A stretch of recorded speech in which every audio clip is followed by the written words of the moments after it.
El olor empalagoso de las coronas de flores aún se aferraba a las pesadas cortinas de terciopelo de la sala, mezclándose nauseabundamente con el aroma amargo del café frío que nadie se atrevía a beber. Aún podía sentir la textura de la tierra húmeda del cementerio bajo mis uñas, una mugre física que reflejaba a la perfección la devastación interior de haber visto el ataúd de Carlos descender a la tumba hacía menos de 2 horas. Pero allí, cómodamente sentado en el sillón de cuero que había sido el trono de mi esposo durante 3 décadas, mi cuñado Rogerio no mostraba luto, mostraba un apetito voraz e irrespetuoso. El sonido rítmico e irritante de él masticando un bocadillo de queso, dejando caer migas aceitosas sobre la inmaculada alfombra persa, era el único ruido que rompía el silencio sepulcral de la mansión. Ni siquiera se molestó en mirarme a los ojos, prefiriendo mantener su atención en la pantalla iluminada de una tableta, mientras el abogado de la familia, un hombre que había asistido a nuestras cenas durante años, permanecía en un rincón, avergonzado y en silencio, sosteniendo un maletín de cuero negro como si fuera un arma cargada apuntando directamente a mi pecho desprotegido. Cuando Rogerio finalmente se decidió a hablar, su voz no tenía el tono ronco y consolador que uno espera de un hermano afligido, sino el tono frío, metálico y calculador de un cobrador de deudas despiadado. Deslizó la tableta por la mesa de centro de caoba con un gesto brusco, mostrando complejas hojas de cálculo llenas de números rojos que parecían sangrar de la pantalla, y decretó la muerte de la reputación de mi esposo con la misma facilidad trivial con la que se limpiaba la boca con su servilleta de lino. Carlos no era el santo que creías, Elena, espetó, con una condescendencia tóxica que me revolvió el estómago, empezando a pintar la imagen grotesca de un hombre adicto al juego y a las mujeres, un hombre irresponsable que, según él, había malgastado en secreto la sólida fortuna de la familia. Cada palabra que salía de su boca era una bofetada invisible y humillante, meticulosamente diseñada para hacerme sentir pequeña, estúpida y ciega a la vida que había llevado. Miré los números que bailaban en la pantalla, pero no pude descifrarlos. Todo lo que vi fue la brutal y sádica deconstrucción del hombre que amaba, hecha por alguien que siempre envidió la gigantesca sombra que mi marido proyectaba sobre él. El golpe de gracia, sin embargo, llegó sin previo aviso, disfrazado de una falsa benevolencia que sonaba aún más cruel y mordaz que el odio declarado. Rogerio se levantó lentamente, ajustándose su costoso traje, que parecía demasiado ajustado para contener su desmedida ambición, y miró a su alrededor por la gran sala como si ya estuviera calculando mentalmente el valor de subasta de cada cuadro, cada jarrón de cristal, cada recuerdo físico de mi existencia. La empresa absorbió inmediatamente la escritura de la casa para intentar detener la sangría financiera, anunció, sin un atisbo de remordimiento ni vacilación, como si simplemente corrigiera un error contable irrelevante. Por pura compasión por ti, Elena, y por respeto a la memoria de nuestra madre, te dejaré llevar tu ropa y joyas personales. El resto se destinará a pagar el gigantesco agujero que dejó Carlos. Tienes hasta el viernes para ir. El mundo dio vueltas y se detuvo de repente bajo mis pies. Me estaban expulsando de mi propia vida, me habían reducido a un intruso no deseado en la casa donde mi risa y mis lágrimas habían resonado durante 30 años, con solo 48 horas para desaparecer en la nada. Todo esto parecía una pesadilla grotesca e imposible,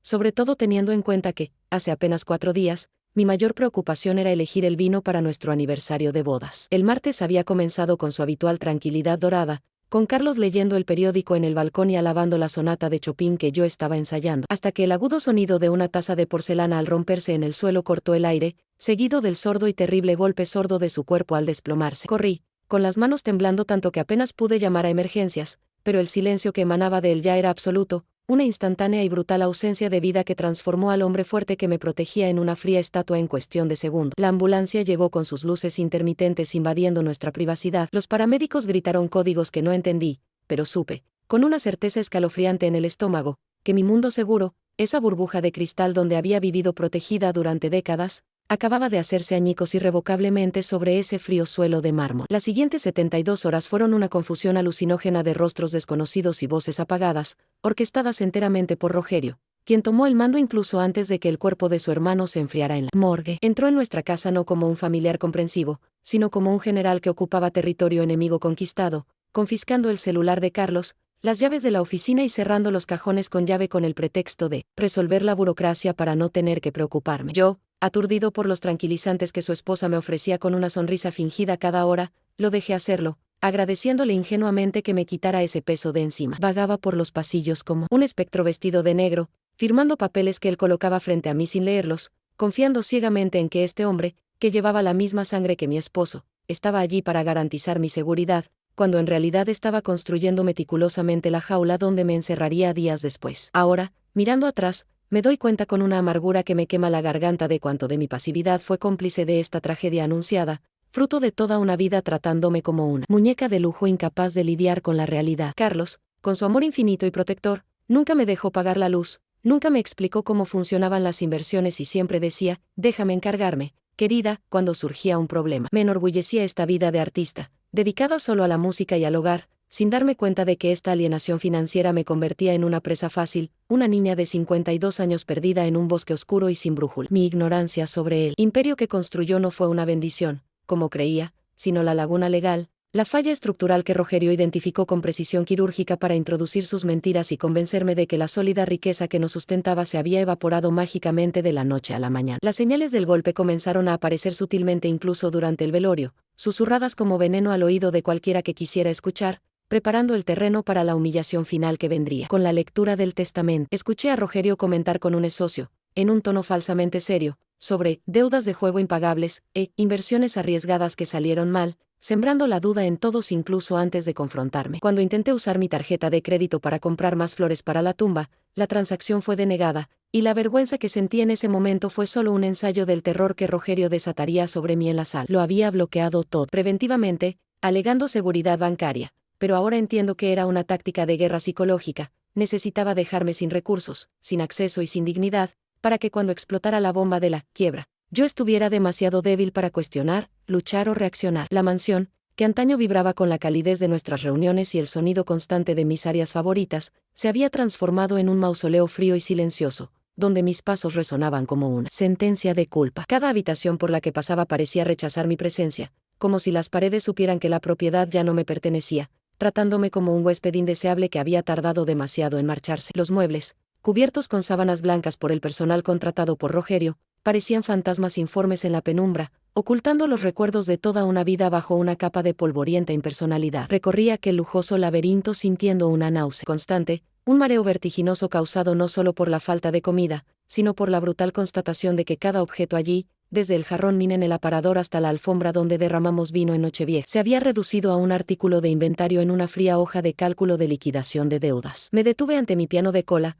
un Steinway negro e imponente que Carlos me había regalado en nuestro primer año de matrimonio, y pasé mis dedos temblorosos sobre la tapa cerrada, sintiendo la madera fría y pulida bajo mi tacto. Ese instrumento era una extensión de mi alma, el único lugar donde aún tenía voz, pero ahora permanecía silencioso, encerrado, un símbolo perfecto de la carrera que había abandonado voluntariamente para convertirme en la esposa perfecta de un hombre poderoso. Recordé con una punzada de arrepentimiento las tardes en que cambié complejas partituras e invitaciones a recitales por la gestión del hogar y las cenas de negocios, convencida de corazón de que mi papel era crear un remanso de belleza para él. Me borré dulcemente, día tras día, diluyendo mi identidad en la suya hasta que no quedó nada más que señora Carlos Viana, y ahora, sin Carlos, descubrí con terror que no sabía quién era esa mujer de negro reflejada en el barniz del piano. La protección de Carlos, que siempre había interpretado como la mayor prueba de amor, se revelaba ahora, bajo la cruda luz de la viudez y la bancarrota, como una jaula de oro que atrofiaba mis instintos de supervivencia. Él construyó un muro infranqueable entre mí y la dura realidad del mundo, filtrando cada problema, cada factura, cada decisión difícil, dejándome vivir en una burbuja de cómoda y peligrosa ignorancia. Me sentía como una niña en el cuerpo de una mujer, una inválida social que ni siquiera sabía cómo funcionaba la calefacción de su casa ni dónde se guardaba la escritura. Esta dependencia total, que antes me había parecido romántica y segura, ahora me asfixiaba con el peso de la incompetencia, alimentando la cruel narrativa de Rogerio de que yo era solo un adorno inútil, incapaz de comprender la complejidad de los negocios sucios que supuestamente arruinaron a mi marido. El veneno de las palabras de mi cuñado empezó a filtrarse en mis recuerdos más sagrados, corrompiendo la imagen del hombre que había dormido a mi lado durante 30 años. ¿Tan ciego había sido? Mientras escuchaba a Chopin en la sala, de verdad Carlos estaba desperdiciando nuestro futuro en mesas de póker y habitaciones de hotel, como Rogerio insinuaba con tanto placer sádico. La duda era una tortura psicológica peor que la pobreza inminente, amenazaba con robarme lo único que me quedaba, la certeza de haber sido amado y respetado. Me sentía sucio, ingenuo, un tonto que había vivido una fantasía mientras el mundo real se desmoronaba a mi alrededor,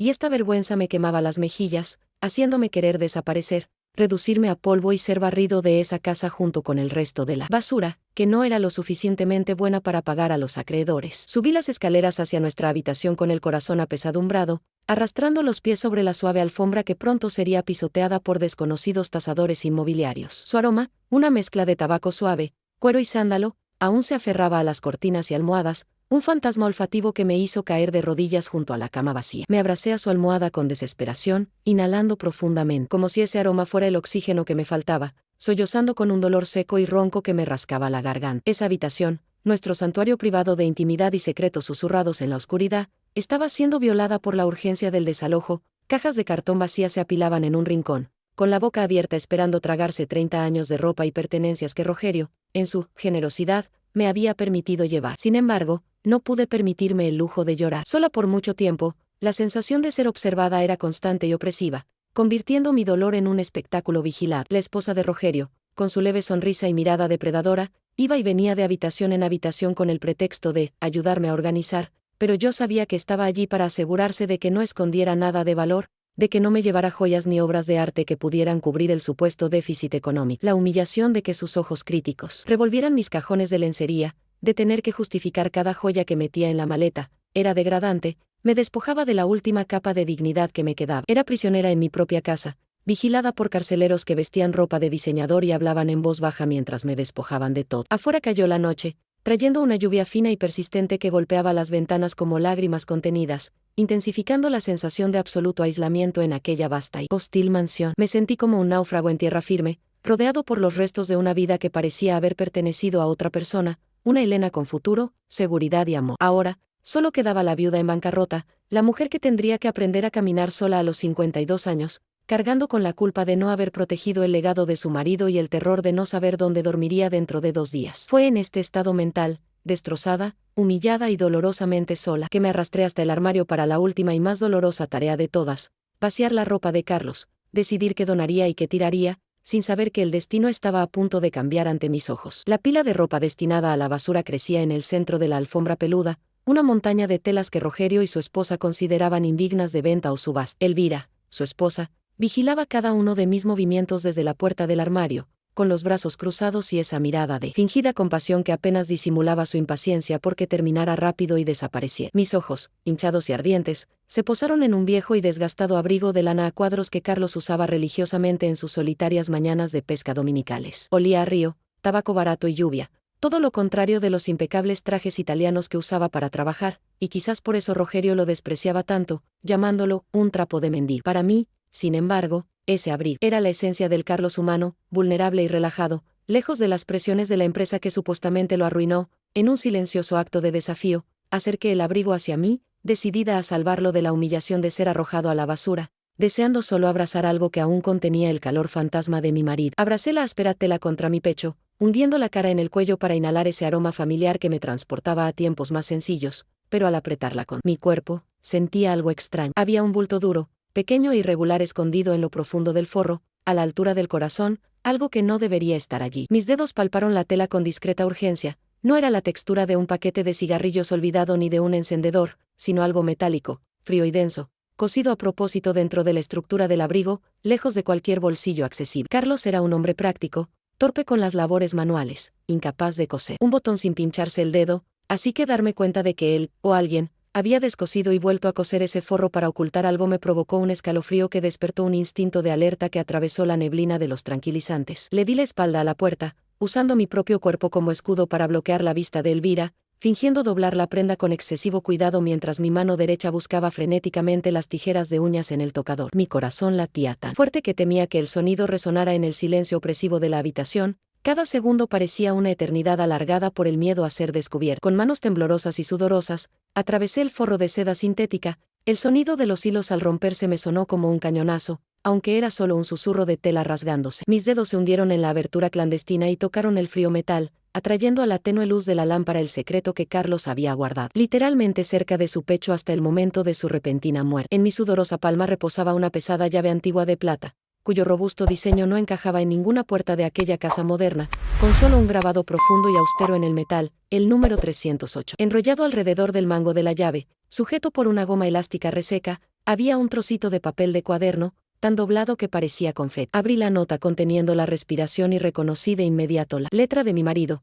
pero no la firme y segura escritura de las tarjetas de cumpleaños. Era un garabato tembloroso y apresurado, escrito bajo el peso de un terror que no reconocía. Las palabras eran pocas, directas, y me cayeron como una sentencia. Elena, si estás leyendo esto, es que no te lo dije. No confíes en Rogerio. Miente. Ve con el señor Méndez inmediatamente. Es la única salida. El mundo, ya patas arriba, se detuvo por completo durante un segundo vertiginoso. Esas breves frases desmantelaron, en un instante de aterradora claridad, toda la narrativa de bancarrota e irresponsabilidad que Rogerio había estado construyendo meticulosamente en los últimos días. Carlos no se había perdido, tenía miedo, se escondía y sabía exactamente quién era el enemigo. Con un movimiento rápido e instintivo, metí la llave y la nota en el sostén, sintiendo el frío metal arder contra la piel de mi pecho izquierdo como un hierro candente. No sabía que abría la llave, ni que sabía el señor Méndez, pero una nueva y feroz certeza se encendió en mi pecho, reemplazando la resignación pasiva por una adrenalina de supervivencia. Ahora portaba un arma secreta, y la viuda ingenua acababa de morir en ese armario junto con las mentiras de mi cuñado. Me ajusté nerviosamente el suéter negro sobre el pecho,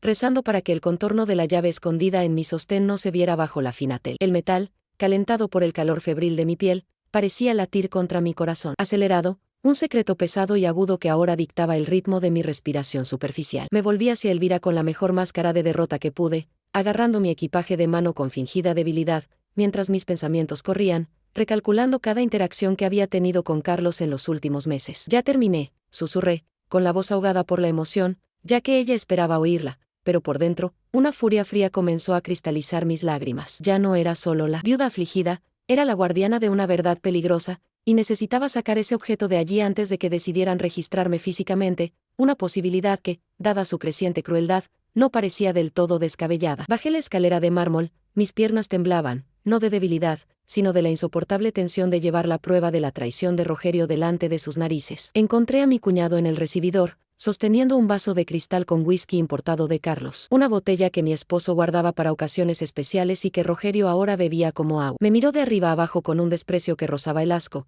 como si mi presencia estuviera manchando la nueva propiedad de la empresa. Pensándolo bien, Elena, dijo, removiendo el hielo en su vaso con un irritante tintineo, no veo motivo para prolongar esta agonía hasta el viernes. El equipo inmobiliario vendrá mañana temprano a fotografiar la casa. Sería una vergüenza para todos si todavía estuvieras vagando por ahí como un fantasma. Será mejor que te vayas hoy mismo, ahora mismo. La conmoción por la expulsión inmediata me dejó sin aliento, pero antes de que pudiera protestar o discutir sobre la falta de logística, Rogerio me extendió la mano abierta, exigiendo algo con un gesto impaciente. Las llaves del coche, Elena, y la tarjeta de crédito corporativa. Si queda algo, ordenó con la voz monótona de quien pide el periódico. Me quedé paralizada. El coche era mi único medio de transporte, mi cápsula de escape, que Carlos me había comprado como regalo de cumpleaños hacía 2 años. El coche es mío, Rogerio. Está a mi nombre, intenté argumentar, pero se rió, una risa seca y sin humor. El coche lo compró el holding mediante leasing, querido. Con la quiebra técnica que provocó Carlos, el banco lo embargará todo. O me das las llaves ahora o llamo a seguridad para que se lo lleven a la fuerza. No me obligues a humillarte más de lo que ya lo ha hecho tu marido. Con manos temblorosas de indignación e impotencia, saqué el llavero de mi bolso y lo puse en su palma sudorosa, sintiendo como si le entregara mis propias piernas. La sensación de claustrofobia se intensificó violentamente, no solo me expulsaba, sino que me inmovilizaba, asegurándose de que saliera de allí a rastras, indefensa, inmóvil, dependiente y roto. Rogerio sonrió, satisfecho con la sumisión, y se guardó las llaves en el bolsillo con una palmadita victoriosa, volviéndose hacia Elvira. Revisa su maleta, querida. Tenemos que asegurarnos de que nuestra cuñada no se esté llevando ningún activo de la empresa por error. Ya sabes cómo el dolor confunde a la gente, se apropian de la plata y las joyas familiares pensando que son recuerdos sentimentales. La orden fue dada con naturalidad, pero el acto que siguió fue la última violación de mi privacidad en ese entorno. Elvira se abalanzó sobre mi equipaje de mano con la avidez de un buitre, abriendo la cremallera con un ruido agudo que rompió el silencio del pasillo. Allí, frente a los empleados que bajaron la mirada avergonzados, vertió el contenido de mi bolso sobre el aparador. Mi ropa interior, mis medicamentos, la foto enmarcada de Carlos y mi rosario estaban esparcidos en un vergonzoso desorden. Palpó cada prenda, apretó los tarros de crema, sacudió los zapatos, buscando algo de valor que yo pudiera haber robado de mi propia vida. Me quedé allí, inmóvil, sintiendo el metal de la llave 308 quemándome el pecho, rezando para que no decidiera hacerme un cacheo. El miedo a ser descubierta luchó contra la vergüenza de que mi intimidad fuera expuesta y juzgada, pero me mordí el labio hasta sentir el sabor de la sangre, negándome a llorar de nuevo delante de ellos. Está limpia, decretó Elvira, metiendo mis cosas de nuevo en la maleta desordenadamente, arrugando la poca ropa que había elegido. Cerré la cremallera con silenciosa dignidad, agarré el tirador y caminé hacia la enorme puerta de roble, sin mirar atrás, sin despedirme de la casa que había sido mi mundo. Al salir al porche, el pesado sonido de la puerta al cerrarse con llave y pestillo tras mí fue como el golpe de gracia a mi antigua vida. El cielo, gris y pesado, se derrumbó en un aguacero torrencial en ese preciso instante, como si el universo conspirara para borrar cualquier rastro de mi existencia de aquella acera. Sin coche, sin paraguas y sin casa, empecé a caminar por el sendero empedrado. El agua helada empapó mi vestido negro en segundos, pegándome la tela al cuerpo y mezclándose con las cálidas lágrimas que finalmente dejé caer. Caminé por la calle desierta del lujoso condominio, arrastrando una maleta que parecía pesar 1 tonelada, sintiendo las miradas curiosas y prejuiciosas de las casas vecinas, ocultas tras las cortinas cerradas. Nadie salió a ofrecer ayuda. La desgracia financiera es una enfermedad contagiosa de la que la élite huye aterrorizada. Con cada paso en el charco, sintiendo el frío penetrar en mis huesos, la voz de Rogerio resonaba en mi mente: no eres nada, pero la llave apretada contra mi corazón susurraba algo más, una promesa de venganza y justicia. Estaba humillado, mojado y solo, con aspecto de mendigo expulsado del paraíso, pero mientras la lluvia intentaba derribarme, la ira me mantenía en pie. Necesitaba llegar al centro de la ciudad, necesitaba encontrar al señor Méndez, y, por primera vez en mi vida, no caminaba hacia la seguridad de Carlos, sino hacia la guerra que me dejó librar. Llegué al centro financiero de la ciudad como un espectro empapado, una mancha oscura y desigual en medio de la blancura aséptica de los edificios de cristal y acero. El Banco Central, una fortaleza de mármol que Carlos frecuentaba como si fuera una extensión de su sala de estar, se alzaba ante mí con una presencia imponente que ahora parecía amenazante, diseñada para intimidar a cualquiera que no poseyera el código de acceso a la prosperidad. Pagué el taxi con los últimos billetes arrugados que encontré en el fondo de mi bolso, sintiendo la humillación quemarme la cara mientras el conductor miraba con recelo mi ropa mojada antes de aceptar el dinero. Crucé las puertas giratorias temblando, no solo por el frío brutal del aire acondicionado que congelaba el agua en mi piel, sino por el miedo instintivo de entrar en territorio prohibido, donde la narrativa de Rogerio sobre mi ruina ya debía haberse propagado como un virus silencioso entre los gerentes y directores. El vestíbulo estaba lleno de hombres trajeados y mujeres impecablemente vestidas que exudaban el perfume del éxito, y sentí el peso invisible de decenas de miradas críticas convergiendo sobre mi lastimosa figura. La recepcionista, una joven de sonrisa practicada y mirada vacía, arrugó la nariz discretamente al verme acercarme al mostrador de mármol, como si fuera un mendigo que hubiera entrado por error. ¿Puedo ayudarla, señora?, preguntó con gélida cortesía, reclinando el cuerpo en un sutil gesto de repulsión. Cuando susurré el nombre del señor Méndez, dudó, intercambiando una mirada dubitativa con el guardia de seguridad que estaba cerca, listo para decirme que estaba ocupado o no disponible. Estaba a punto de derrumbarme, de aceptar que me echaran, cuando una voz profunda y familiar, proveniente del entrepiso, interrumpió el ruido ambiental, imbuida de una autoridad ancestral que hizo que la recepcionista retrocediera de inmediato. Señora Elena, me llamó la voz, temblando de incredulidad. Levanté la vista y vi al señor Méndez bajando las escaleras con una prisa que desmentía su avanzada edad y su rigidez articular. Era un hombre que parecía de otra época, con sus trajes clásicos a medida y el pelo blanco peinado hacia atrás, el tipo de banquero leal que Rogerio despreciaba y llamaba fósil corporativo. Méndez ignoró el protocolo, ignoró el agua que goteaba de mi vestido sobre el suelo pulido, y vino a mi encuentro con los brazos extendidos, no para un abrazo formal, sino como quien sostiene a un náufrago. Dios mío, ¿qué te han hecho?, murmuró, y en esa genuina mirada de horror y compasión, sentí la primera chispa de humanidad desde la muerte de Carlos. Despidió a la recepcionista con un gesto brusco de la mano y me guió rápidamente por los pasillos, lejos de miradas indiscretas, hacia el santuario de su despacho privado. En cuanto la pesada puerta de madera se cerró tras nosotros,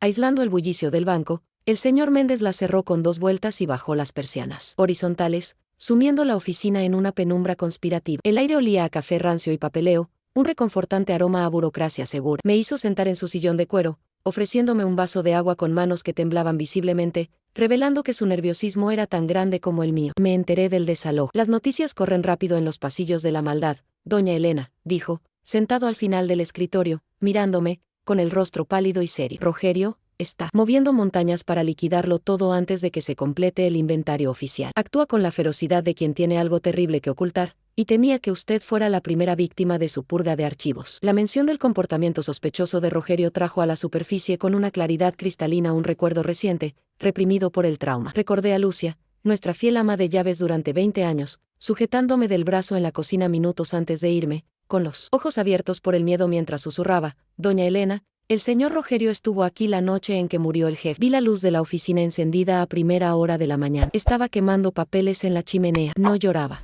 sonreía. En ese momento, estaba demasiado aturdida para procesarlo, pero ahora, frente al señor Méndez, la información de Lucia encajaba a la perfección con la urgencia del banquero. Miré a los ojos llorosos del señor Méndez y comprendí que no éramos solo una viuda y un gerente, éramos cómplices de una resistencia silenciosa. Dijo que Carlos lo gastó todo, Méndez, que arruinó a la familia. ¿Es cierto?, pregunté con la voz entrecortada, necesitando desesperadamente que desenmascarara esa mentira. Méndez soltó una breve y amarga carcajada, sacudiendo la cabeza con vehemencia. ¿Carlos en bancarrota? Doña Elena, Su esposo fue el hombre más previsor que he conocido en 40 años de carrera. Vio la codicia crecer en los ojos de su hermano mucho antes que nosotros. Sabía que si algo le pasaba, Rogerio intentaría reescribir la historia para robarle lo que es suyo. Se inclinó hacia adelante, bajando la voz hasta un susurro casi inaudible. Carlos vino a verme hace 6 meses. Estaba asustado, diciendo que había discrepancias en las cuentas del holding, malversaciones que estaba rastreando en secreto. Me dijo, Méndez, si caigo, intentará quitárselo todo. Necesito crear un bote salvavidas para Elena que ni el diablo pueda perforar. Y lo hizo. Pero me dijo que la única clave estaría en ti. Por favor,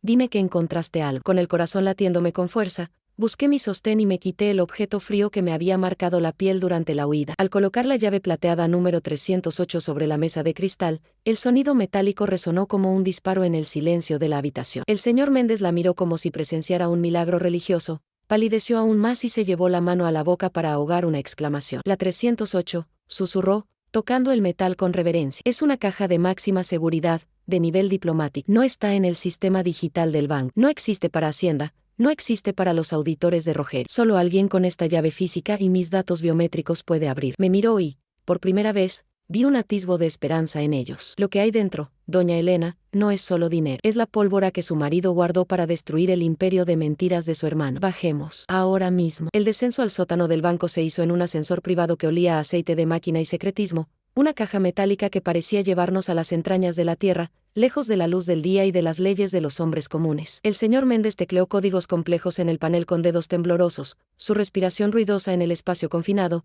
revelando que este ritual de máxima seguridad no se había realizado en años. Con cada piso que descendíamos, el silencio se hacía más denso, casi físico, amortiguando el ruido del tráfico y la vida urbana hasta que solo permaneció el zumbido eléctrico de las lámparas fluorescentes y el latido irregular de mi propio corazón. Apreté la llave 308 en mi mano con tanta fuerza que el metal dejó profundas marcas en mi palma, sintiendo como si estuviera sosteniendo el detonador de una bomba que podría salvarme la vida o acabar con ella. La sensación no era de triunfo, sino de terror claustrofóbico. Estaba entrando en la tumba donde Carlos había enterrado sus secretos más peligrosos, y el miedo a descubrir lo que escondía competía con el miedo de quien me perseguía afuera. Cuando las puertas de acero se abrieron, revelando un largo pasillo revestido de mármol negro y vigilado por cámaras silenciosas, mi celular vibró violentamente dentro de mi bolso mojado, un intruso ruidoso en ese santuario de silencio. La impresión fue tan visceral que casi se me cae la llave, saqué el dispositivo torpemente, y el nombre, Rogerio, brilló en la pantalla como una advertencia de peligro inminente. No llamaba para ver cómo estaba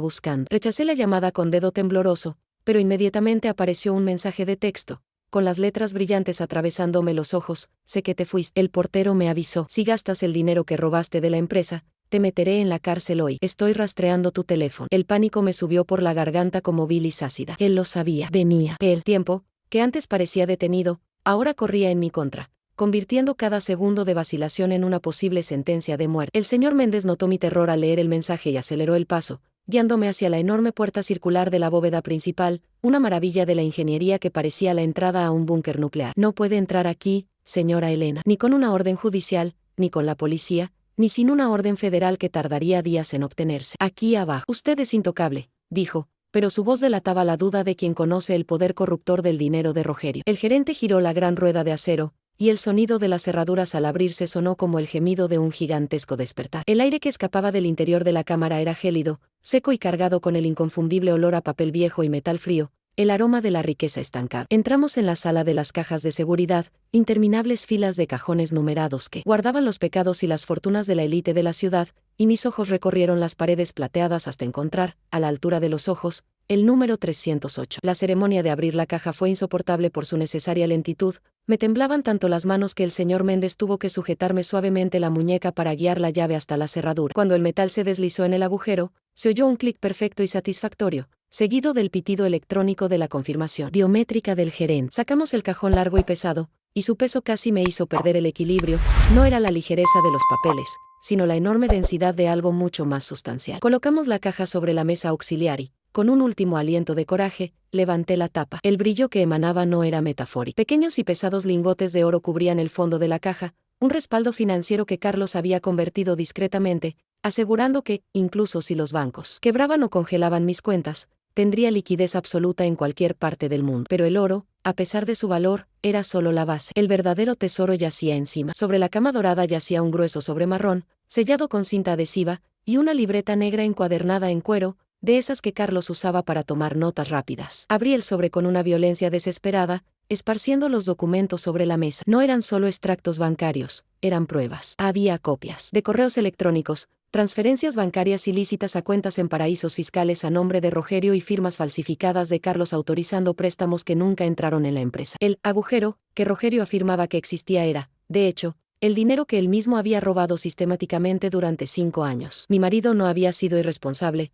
había sido víctima de un desfalco monumental cometido por su propio hermano, y había pasado los últimos meses de su vida reuniendo todas las pruebas para armar ese expediente letal. La quiebra fue una mentira inventada para encubrir el crimen de Rogerio y, al mismo tiempo, robar lo que quedaba de los activos legítimos. Tomé el cuaderno negro y lo abrí por la primera página marcada. La letra de Carlos estaba allí, firme, lúcida, fechada justo una semana antes de su muerte. Testamento hológrafo, decía el título. Yo, Carlos Viana, en pleno uso de mis facultades mentales y temiendo por la seguridad de mi esposa, revoco cualquier testamento anterior. Declaro que todos mis bienes, incluida la participación mayoritaria en el holding, pasan a ser propiedad exclusiva de Elena Viana. Declaro además que mi hermano, Rogerio, debe ser investigado por fraude corporativo, según las pruebas adjuntas. Las lágrimas corrían por mi rostro, ya no de tristeza, sino de una furia liberadora. Yo no era la pobre viuda, yo era la dueña de todo, y Rogerio no era quien mandaba, era un criminal a punto de ser desenmascarado. Pero, en ese momento de claridad, un sonido apagado pero inconfundible llegó del piso de arriba,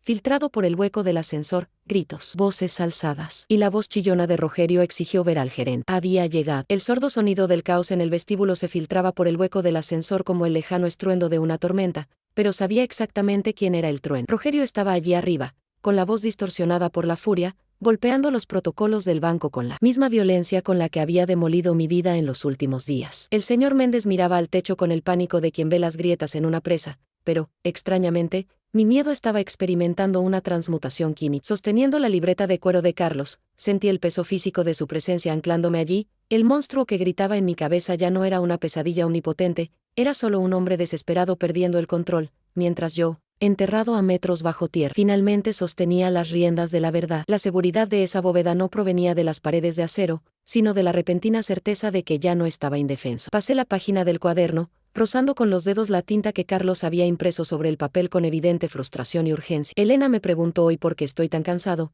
Escribió en una entrada fechada hacía 2 meses. Me duele mentirle. Me duele ver la inocencia en sus ojos mientras Rogerio desangra a la compañía a mis espaldas. Pero si le digo la verdad ahora, querrá enfrentarse a él, y es demasiado peligroso. Necesito ser su escudo hasta que la espada esté lista. Leer esas palabras disolvió el amargo sabor de mi supuesta inutilidad en una tristeza punzante y reveladora. Su silencio no era falta de confianza en mi inteligencia, sino una prueba aterradora del miedo que sentía por mi seguridad física. No me mantuvo en la oscuridad porque fuera débil, me mantuvo allí porque la luz exterior ardía. Con el odio letal de su hermano. Un vértigo emocional me invadió mientras la arquitectura de mi matrimonio se realineaba en mi memoria bajo esta nueva perspectiva. Todas esas noches que se trasnochaba en la oficina, las profundas ojeras, la distracción que interpreté erróneamente como aburrimiento con nuestra vida doméstica, todo era un esfuerzo bélico solitario. Pasé los últimos días fustigándome por ser la esposa malcriada, que no podía pagar una cuenta, pero Carlos luchaba en las trincheras, absorbiendo los golpes en silencio para que yo pudiera seguir tocando Chopin en paz. La culpa por mi ignorancia fue reemplazada por un amor feroz y protector por el difunto que murió protegiéndome de la fealdad de su propia sangre. No era solo una viuda abandonada,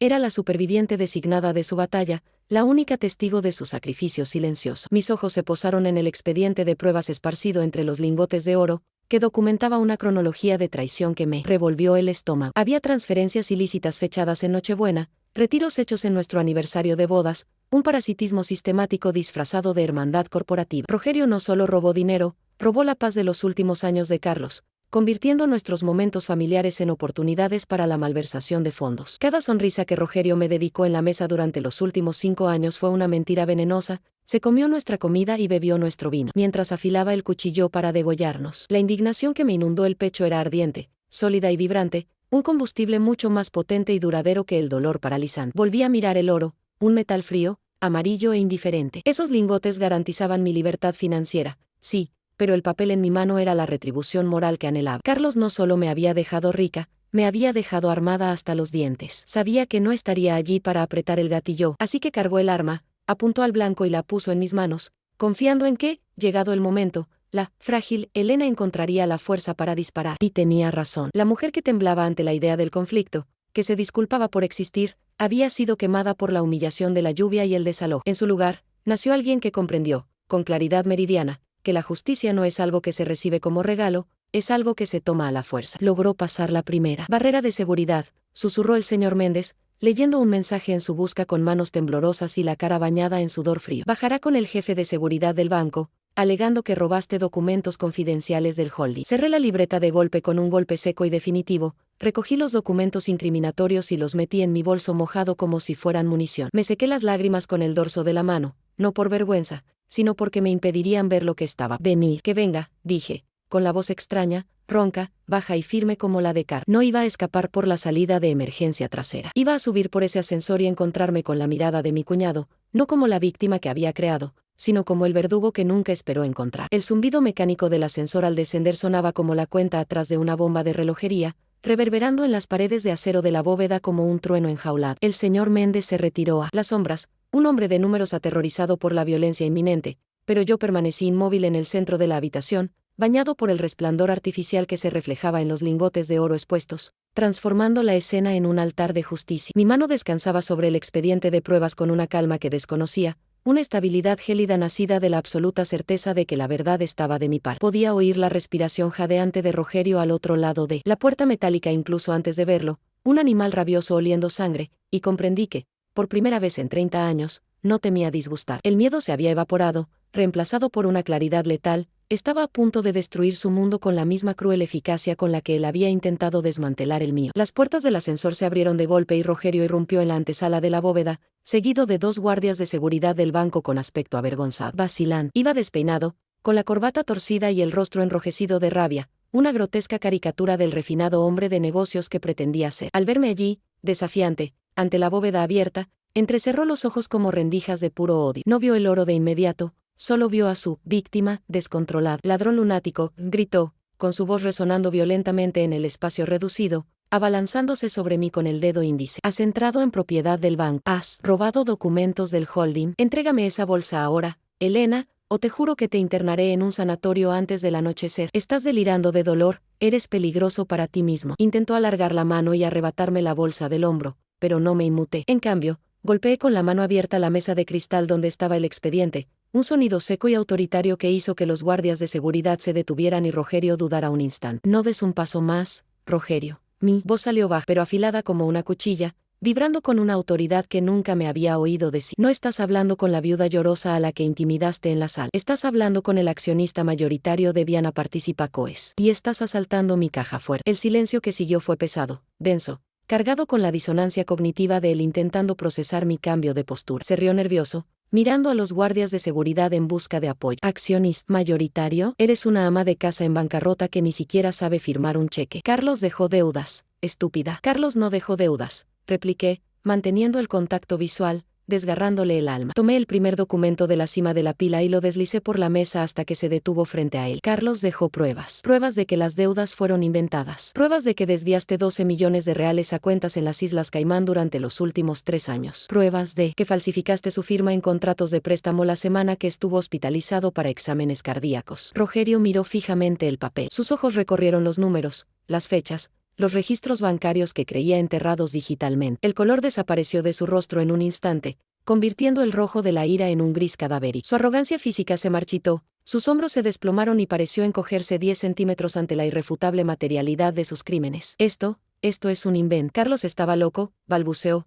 pero la convicción se había desvanecido, reemplazada por el terror puro de ver caer la guillotina. Abrí el cuaderno negro, el arma definitiva, y leí en voz alta, sin temblar, las palabras que mi esposo había escrito para ese preciso momento. Si Rogerio lee esto, debe saber que siempre lo supe. Soporté el robo para no destruir a la familia mientras mamá vivía, pero no permitiré que robes el futuro de Elena. No eres mi heredero, Rogerio. Eres mi verdugo, y ahora, el mundo lo sabrá. Cerré el cuaderno con cuidado y lo miré con una lástima distante, casi clínica. Estaba apoyado contra la fría pared, respirando con dificultad, dándose cuenta de que su hermano muerto, a quien llamaba débil, había orquestado su ruina total desde dentro de la tumba. Los guardias de seguridad, al percatarse del drástico cambio en la dinámica de poder y ver los documentos incriminatorios sobre la mesa, se apartaron sutilmente de Rogerio, aislándolo como el criminal que era. El señor Méndez, que había estado observando todo desde un rincón, finalmente dio un paso al frente, con una postura erguida y vengativa. Ya hemos contactado a la Policía Federal, señor Rogerio. Están interesados en discutir estas discrepancias contables. Y me he tomado la libertad de bloquear preventivamente todas las cuentas vinculadas a su CPF,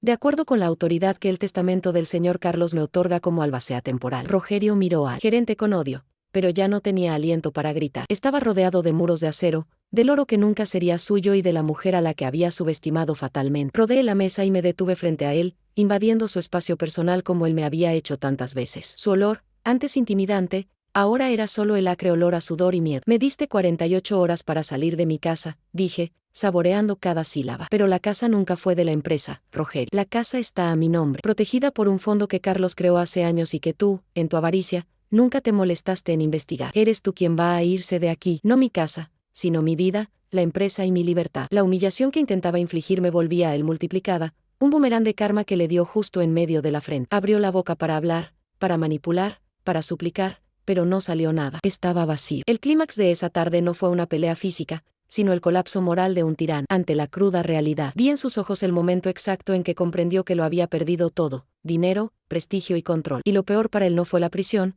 fue saber que había sido derrotado por la pobre Elena. Señalé la puerta del ascensor con el dedo firme, repitiendo el gesto que él había usado para expulsarme. Quítate de mi camino. Espera a la policía arriba. Si te vuelvo a ver cerca, no solo te procesaré, me aseguraré de que cada centavo que robaste te sea devuelto con intereses de sangre. Rogerio, devastado, me dio la espalda y entró en el ascensor como un zombi, derrotado, mientras yo permanecía en el sótano, rodeada de oro, sintiéndome, por primera vez desde la muerte de Carlos, increíblemente viva y poderosa. La imagen de Rogerio siendo escoltado fuera del banco por 2 agentes federales, con las muñecas esposadas a la espalda y el rostro oculto a la prensa que abarrotaba la acera, fue el cierre de un doloroso ciclo de mentiras. Lo observé todo desde la ventana de la oficina del señor Méndez, con un profundo agotamiento que no dejaba lugar a la euforia, solo a un alivio silencioso y denso, como si me hubiera liberado de un pesado equipaje que había cargado durante años. La narrativa de que Carlos era un fracaso se disipó al instante con la detención del verdadero culpable. Los titulares de los periódicos del día siguiente no hablaban de la quiebra de la viuda,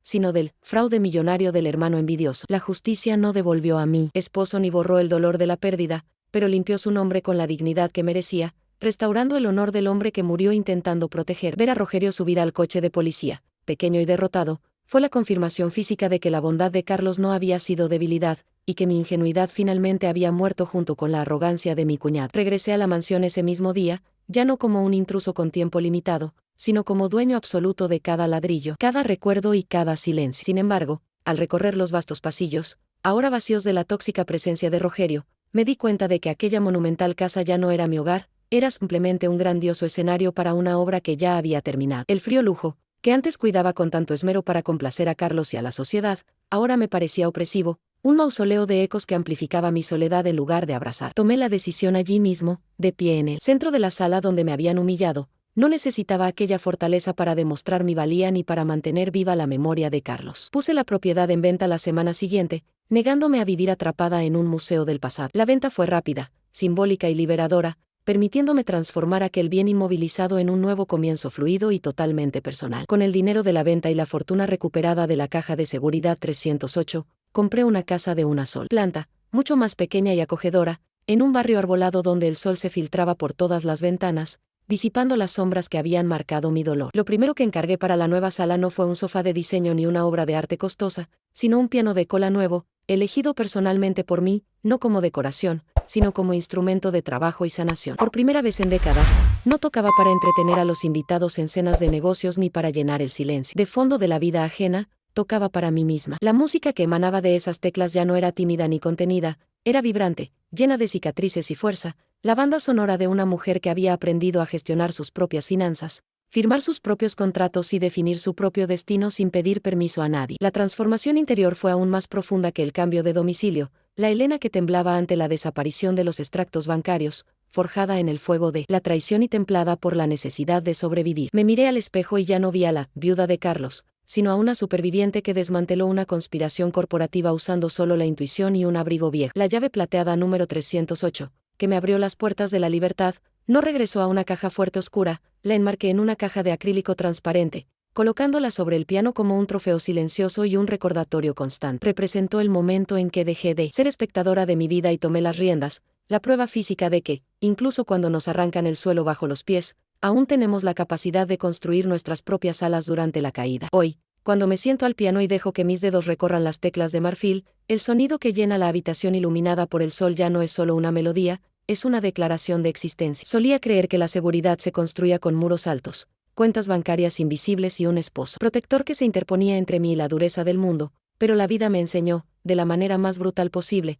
que esta protección era una frágil ilusión. La verdadera seguridad no reside en lo que guardamos en una caja fuerte, sino en la inquebrantable certeza de que somos capaces de capear el temporal cuando el techo se nos derrumba. La música que toco ahora tiene notas más profundas y densas, un reflejo de un alma que se rompió y se reconstruyó con oro y cicatrices, transformando la ingenuidad de una niña protegida en la sabiduría acorazada de una mujer que sobrevivió a su propio naufragio. Pienso mucho en Carlos y en el silencio estratégico que mantuvo hasta el final, un secreto que, durante mucho tiempo, osciló entre la protección y la dolorosa omisión. Ahora entiendo que no solo me dejó una herencia económica para garantizar mi bienestar, me dejó un desafío, un rompecabezas final que debía madurar para resolver. Si me hubiera dado la clave en vida, tal vez habría seguido siendo la esposa dócil que solo da gracias, pero al dejarme descubrir la verdad sola, entre el barro y la humillación, me obligó a encontrar una fuerza que ni siquiera sabía que poseía. Su mayor regalo no fueron los lingotes de oro de la caja 308, sino la oportunidad de demostrarle a él, al mundo y sobre todo, a mí misma, que yo no era la nada que Rogerio tanto despreciaba. Incluso en momentos de calma,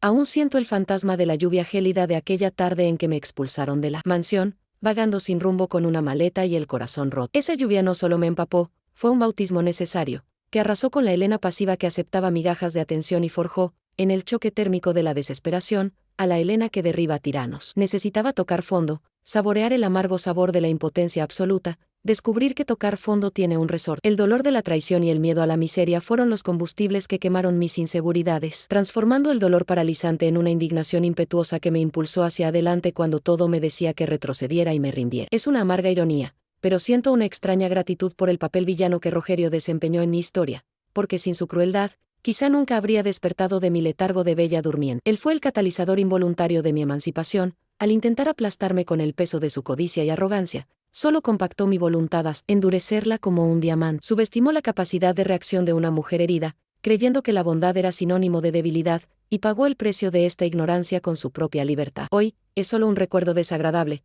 un antagonista derrotado que se pudre en prisión, mientras yo vivo la vida que él intentó robarme, demostrando que la justicia poética es la melodía más dulce que existe. La llave de plata, la número 308, ahora enmarcada sobre mi piano, brilla en la luz dorada del crepúsculo como un faro silencioso, recordándome cada día quién soy. Ya no es un instrumento para abrir puertas de acero en un banco frío, se ha convertido en el símbolo sagrado de mi autonomía, la llave maestra que desbloqueó mi propia identidad. La miro mientras toco los acordes finales de una pieza compleja y siento una paz que nunca experimenté en la vasta y vigilada mansión. Allí, en ese pequeño y frío objeto, convergen el amor providente de mi esposo, la malicia derrotada de mi cuñado y el coraje renacido que ahora corre por mis venas. La llave abrió la caja fuerte, pero fui yo quien extendió mis alas para volar lejos de la oscuridad. Termino el día no como una viuda llorando sobre una tumba, sino como una pianista que dirige su propio destino, consciente de que la vida puede ser cruel, pero soy resiliente. Pensaron que moriría congelada sin el calor del dinero de mi esposo, pero descubrieron, demasiado tarde,